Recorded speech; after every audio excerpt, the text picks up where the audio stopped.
A very good morning and welcome to this edition of Visual Radio on ES 101. I'm bringing you the news. I'm Sharanya Bevikram. Let's start off with your headlines. News First headline. Making headlines this morning, 90 million rupees loss in Colombo Museum fire protection project. Crude oil prices plummet globally, but local fuel prices remain steady. Sri Lankan Navy seizes over 13 billion rupees worth of narcotics this year. In news overseas, 8 Israeli soldiers killed in Gaza. UN reports 1 million have fled Rafah. In sports, Italy sees off Albania after record rude awakening. Moving on to your news in detail, the National Audit Office has reported an approximate loss of 90 million rupees during the installation of a fire protection system at the Colombo National Museum Library. This was revealed in the 2023 annual report issued by the Department of National Museums. The report indicates that the loss occurred due to the assignment of the fire protection system installation to an unqualified contractor. Consequently, due to the contractor's poor performance, the contract was terminated and reassigned to another contractor. The initial estimate provided by the first contractor on the 1st of January 2021 was 100 million rupees. According to the audit report, over 40 million rupees had already been paid when the contract was terminated. Subsequently, on the 18th of December 2023, the incomplete project was reassigned to a second contractor under an estimate exceeding 180 million rupees. Therefore, the audit report highlights that the first installation of the fire protection system at the Colombo National Library involving 2 contractors resulted in an additional expenditure of approximately 90 million rupees.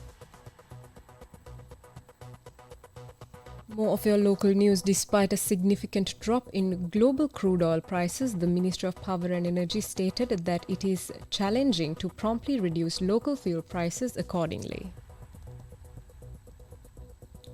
Ministry Secretary Sulakshana Jayawardene explained that according to the government's approved procurement process, fuel price reduction in the country must be implemented systematically. Sri Lanka imports refined fuel based on the Singapore benchmark price. Therefore, he said the country must distribute fuel according to the prices determined under this benchmark. He further stated that only about 35% of the total fuel requirement is refined domestically from the imported crude oil. As a result, the declining global crude oil prices does not significantly influence the price adjustments of refined fuel in Sri Lanka. However, Professor Wasantha Korala of the Department of Economics and Statistics at the University of Peradeniya mentioned that crude oil prices have fallen by approximately 27% compared to last September. More of your local news. The Sri Lankan Navy reports that to date this year, they have seized narcotics valued at over 13.21 billion rupees. In a recent statement, the Navy highlighted a troubling increase in the drug trafficking activities disguised as fishing operations. The most recent incident, which occurred last Friday, involved the interception of a multi-day fishing vessel in the Southern Sea. The Navy seized 131 kilograms of heroin and arrested 6 individuals in connection with the smuggling operation.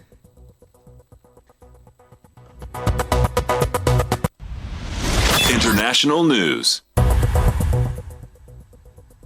In your news overseas, 8 Israeli soldiers were killed in a blast in southern Gaza. 8 Israeli soldiers were killed in a blast in southern Gaza in one of its heaviest losses of the war, as witnesses reported street battles between troops and Palestinian militants. The military said the soldiers were killed when the Namr armored vehicle they were traveling in exploded near Gaza's far southern city of Rafah, where troops are engaged in a fierce street battle. Sports news. In your sports news, Italy recovered from the shock of conceding the fastest goal ever scored at a European Championship to beat Albania 2-1 as Alessandro Bastoni and Nicolo Barella ensured the defending champions made a winning start. Tens of thousands of Albanian fans were at the stadium when Nedim Bajramani blasted home from an angle after 23 seconds. And that is a wrap of your visual radio for this morning. For the Newsfirst team, I'm Sharanya Bevikram. Thank you for watching.